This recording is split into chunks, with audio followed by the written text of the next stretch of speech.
Lorsque la région, si vraiment elle décidait par un décret des 2/3, supprimait les institutions provinciales, à l'exception du gouverneur qui devrait être maintenu,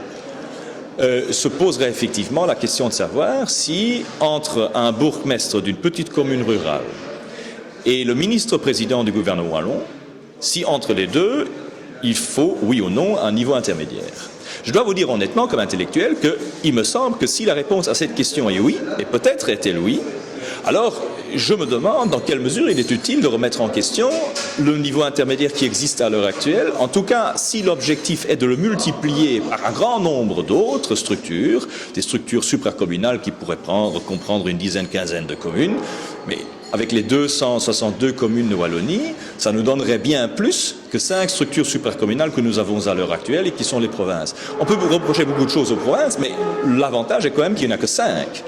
Si vous en avez 27, 30 ou un autre chiffre d'institutions supracommunales, il faut bien se rendre compte que ça fait autant d'administrations distinctes, autant de questions de budget distincts et, il faut dire aussi, autant de dossiers de contrôle financier à régler par la Cour des comptes. Si on veut faire en sorte que les provinces soient en mesure d'être contrôlées efficacement et que les nouvelles structures soient en mesure d'être contrôlées efficacement, il ne faut pas en créer bien plus qu'il y en a à l'heure actuelle. Je crois qu'au contraire, il faut simplifier et non pas multiplier.